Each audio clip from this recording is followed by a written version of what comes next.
कल जो हमने बात किया था वो था अन्नप्राशन संस्कार को लेकर के। आज का जो हमारा टॉपिक रहेगा वो रहेगा चौल कर्म संस्कार। अब चूड़ा कर्म संस्कार उसको बोला गया है। जो है सामान्य भाषा में अगर उसको बोले तो लोग उसको मुंडन संस्कार के नाम से भी जानते हैं।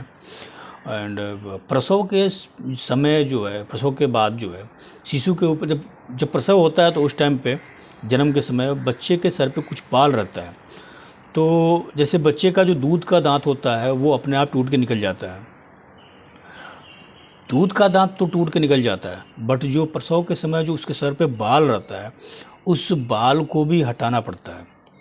इसीलिए ये चौल कर्म संस्कार या मुंडन संस्कार रखा हुआ है। इसमें क्या होता है कि जो गर्भस्थकालीन जो केस होते हैं संपूर्ण चूर्ण ही या फिर छौर या मुंडन, उसको सब निकाल देना ही छौर या मुंडन कहा गया है। अब जो है सुश्रुत जो है वो चूड़ा कर्म के लिए केस, नख, रोमों और जो है गंदगी, इन सबों को जितना जल्दी आप अपने बॉडी से निकाल लेंगे तो आप अपने सौभाग्य को प्राप्त करेंगे। आपके अंदर उत्साह बढ़ेगा, एनर्जेटिक आप फील करेंगे, कूल फील करेंगे, अच्छा फील करेंगे आप। आयुर्वेद में कर्तनी, जैसे कि केस काटने वाला जो एक उपकरण था, उसकी बोला गया कि स्तुति करते हैं। स्तुति करते हुए कहा कि ओम स्यो नमासि स्वदिते पिता नमस्ते माम ही मिस्य हेमिसी। इसको बोला गया है कि केस कर्तनी की प्रशंसा करते हुए ऋषि कहता है कि आयु और बल को बढ़ाए और अन्न और संपत्ति की वृद्धि करे। जब चौल कर्म होता है उस टाइम पे ये ऋषि ने लिखा हुआ है, उस टाइम पे ये मंत्र बोलना चाहिए। एंड जो है गोत्र और प्रवर इत्यादि के हिसाब से जो है अपना शिखा भी रखना चाहिए चौल कर्म के संस्कार के समय। और शिखा के धारण करने का अत्यंत महत्व इसलिए बताया गया है कि शिखा नहीं रखी गई तो नित्य या काम में कर्म जो हम करते हैं उसका हमें फल कम मिलता है। एक देवल ऋषि हैं, उन्होंने ये बात बोला इस चीज़ को। मुहूर्त के अनुसार अगर हम देखें तो माता जो है शिशु को स्नान करा के नया वस्त्र पहना करके और पश्चिम दिशा की तरफ मुंह करके बैठती हैं। पति जो है उनके पीछे बैठते हैं, उनको पकड़ के, मतलब बच्चे को पकड़ के बैठते हैं। और पहले होम वगैरह होता है, प्रसाद वगैरह पहले वितरण होता है। तत्पश्चात जो है नायु जो होता है वो बालों में घी, क्या बोलते हैं, मक्खन, दही, ये सब लगा करके और जल वगैरह, शुद्ध जल वगैरह, गंगा जल वगैरह छिड़क करके और फिर जो है बाल को थोड़ा पहले गीला कर देता है। गीला करने के बाद जो होता है शिशु के बालों का कुछ गुच्छा बनाता है। तो उस गुच्छा को बना करके प्रार्थना करता है कि कोई भी इस चौल कर्म संस्कार में कोई पीड़ा ना आए, बच्चे को कोई कष्ट ना हो, प्रार्थना करता है। फिर चूड़ा जो होता है उसका जो रेज़र होता है जिससे बाल निकालते हैं उसका भी वो पूजा करता है, वो पूजा करवाता है, पंडित जी पूजा करते हैं उसका अच्छे से। उसके बाद कुशा के सहायता से 3 गुच्छे बनाए जाते हैं बाल में और 3 गुच्छा को काट करके प्रज्वलित जो अग्नि होती है वो अग्नि के उत्तर दिशा में गोबर रखा होता है, उस गोबर पे वो फेंक देता है। इसके बाद जो शेष बाल होते हैं उस शेष बाल को जो है वो साफ़ करता है अच्छे से।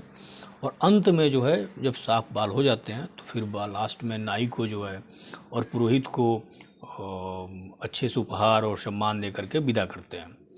बट इस संस्कार का मुहूर्त सबसे मेन है कि मुहूर्त भी पता होना चाहिए।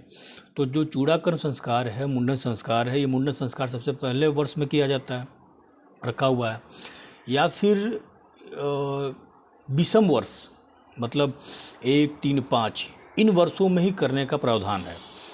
सम वर्ष में करना बिल्कुल मना किया हुआ है। आचार्यों ने इस चीज़ से बोला कि तीसरे वर्ष का जो मुंडन संस्कार है वो सबसे उत्तम माना जाता है, आ गया इसके हिसाब से। अब 1 वर्ष के संस्कार जो होता है, ये 1 वर्ष की आयु में जो संस्कार ये होता है तो ये जो है ब्रह्मचर्य को बढ़ाता है, आयु को बढ़ाता है। और जो 5वें वर्ष का जो संस्कार होता है उसको जो बोला गया है कि पशु की वृद्धि चाहने वाला। उस समय पशु को, पुराने टाइम में जब पशुओं को ज़्यादा पालते थे, बोलते थे कि जिसके पास 100 गाय है वो बहुत राजा है। तो पशुओं की वृद्धि करने वाला उसमें बोला गया है। आज के डेट में पशु भी हैं, प्लस आज के डेट में गाड़ी, वाहन ये सब भी लिया जाता है। जैसे पहले कुंडली में गज केसरी योग होता था, जो लोग हाथी पे चलते थे उनको गज केसरी बोलते थे, लेकिन आजकल हाथी पे कोई चलता नहीं है, एम्बेसडर कार, स्कॉर्पियो, बड़ी बड़ी गाड़ियों में चलता है, तो इसीलिए आज की डेट में गज केसरी योग तो है, बट वो एम्बेसडर कार और गाड़ियों पे एप्लीकेबल हो गया आजकल। ऐसे ही पशुओं की वृद्धि चाहने वाला 5 वर्ष के उम्र संस्कार मुंडन संस्कार करना चाहिए।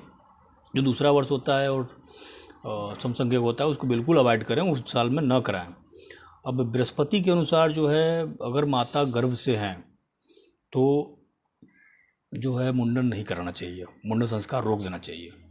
माता जो है 5 महीने से कम की गर्भवती हैं तो मुंडन संस्कार करा देना चाहिए, लेकिन अगर 5 महीना से अधिक हो गया है तो फिर मुंडन संस्कार नहीं करना चाहिए। बच्चे का मुंडन संस्कार उस साल रोक देना चाहिए। ये साफ साफ बृहस्पति जो है उन्होंने लिखा हुआ है अपने पुस्तक में। अब जो है माता का अगर गर्भ मान लीजिए 5 साल से ज़्यादा हो गया है और शिशु का उम्र भी 5 वर्ष से ज़्यादा हो गया, मतलब माता का गर्भ 5 महीने से ज़्यादा हो गया है और शिशु का जो उम्र है वो 5 वर्ष से अधिक हो गया है, तो ऐसे स्थिति में बच्चे का 5 माह से अधिक गर्भ होने पर भी मुंडन संस्कार करा देना चाहिए। अगर बच्चे का उम्र 5 साल से ज़्यादा हो गया है तो बोला गया है कि अगर स्त्री ऋतुमती हो, मतलब ऋतु में हो अगर उस टाइम पे, तो ऐसे में विवाह और व्रत और चौल कर्म जो मुंडन संस्कार है, इन सभी को करने के लिए मना किया हुआ है कि ये सब ना करें, रुक जाए, वेट करें। और वरना ऐसे में क्या होता है कि कोई भी जो विधवा होती है, औरत होती है, वो विधवा हो सकती है, एंड जो बच्चा होगा वो मूर्ख होने लगेगा या फिर बच्चे की मृत्यु हो जाएगी अगर ऐसी स्थिति में करते हैं। तो ऋतुकाल के दौरान इन सब चीज़ों को अवॉइड करें, ऋतुकाल के दौरान ये सब ना करें। अब मुंडन के विषय में रामाचार्य जी हैं, उन्होंने एक निर्देश देते हुए कहते हैं कि ज्येष्ठ संतान का जो मुंडन है वो ज्येष्ठ माह में करना चाहिए, और ज्येष्ठ संतान का जो मुंडन है वो ज्येष्ठ माह में, और आचार्य अग्रहण जो है वो कहते हैं कि मार्गशीर्ष महीने में जा कर के ज्येष्ठ संतान का कर सकते हैं आप। आचार्य रामदेवज्ञ जो हैं वो लिखते हैं अपने बुक में कि जन्म समय, गर्भधान समय से तीसरे वर्ष से लेकर के 20वें वर्ष, जब जन्म हुआ, जो जन्म समय था, या जब गर्भधान हुआ था, गर्भ में जब संतान आया था, उस समय से लेकर के तीसरे वर्ष में प्रतिपदा, रिक्ता और षष्ठी और पूर्णिमा, अमावस्या और इन तिथियों को छोड़ करके जब सूर्य उत्तरायण में हो, चैत महीना को छोड़ करके, चैत महीना नहीं होना चाहिए, सोमवार, बुधवार और गुरुवार और शुक्रवार को शुभ दिन उन्होंने बताया है कि इस दिन को संस्कार करना चाहिए, मुंडन संस्कार कर लेना चाहिए। एंड ऐसे में अगर सूक्ष्म रूप से विचार करके बताया उन्होंने कि अगर माघ, फागुन, बैसाख और ज्येष्ठ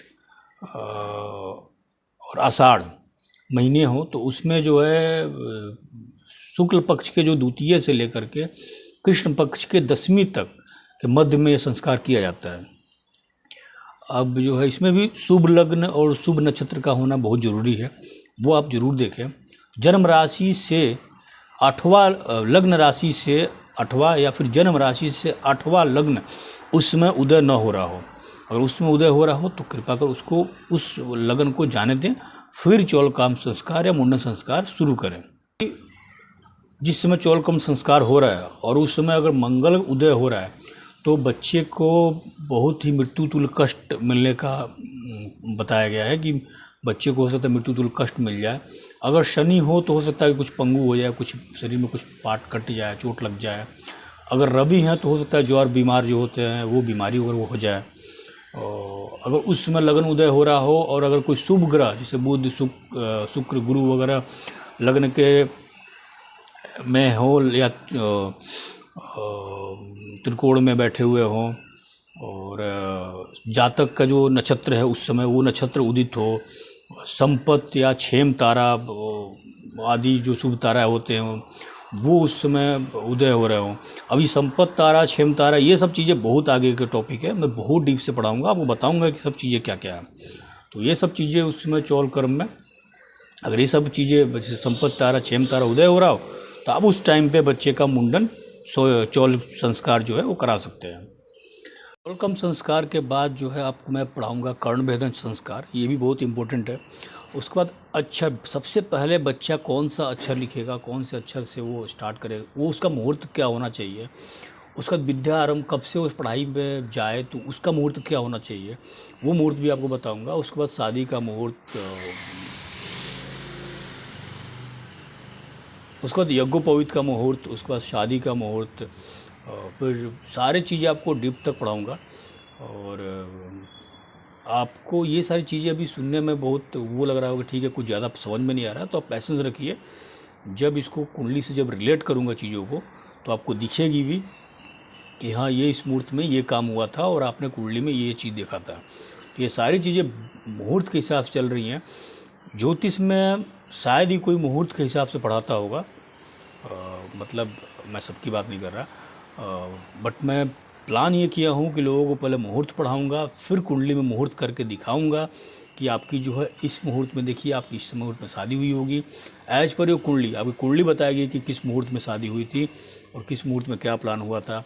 और मुहूर्त बहुत सारे एस्ट्रोलॉजर्स को नहीं पता होता है, वो लोग मुझसे फ़ोन करके बोलते भी है कि मुहूर्त कैसे निकालते हैं, ये मुहूर्त वाले में फंस जाते हैं। तो उनके लिए सबसे बेस्ट है कि आप जो है मुहूर्त को लेकर के टेंशन मत लीजिए, मुहूर्त पर पढ़ते रहिए, आपको हर चीज़ निकालना डीप तक सिखाऊंगा। मैं यहाँ तक बताऊंगा कि आप किसी से बात कर रहे हो तो आप बात करते करते उस इंसान के घर में कौन सा वस्तु अभी हाल फिलहाल में आई है, वो हाल फिलहाल में कौन सा सामान उनके अपने घर में लेके आए हैं, उन्होंने अपने घर में क्या चेंजेस किए हैं, उन्होंने हाल फिलहाल में कौन सा सामान कहाँ रखा है, और वो उनके घर का वास्तु तक बताएंगे आप। सिर्फ बात सुन के और बात कन्वर्सेशन करते करते बोलेंगे आप। तो ये सब चीज़ें बताऊंगा, बट उसके लिए आपको वेट करना पड़ेगा, थोड़ा वेट कीजिए और देखिए।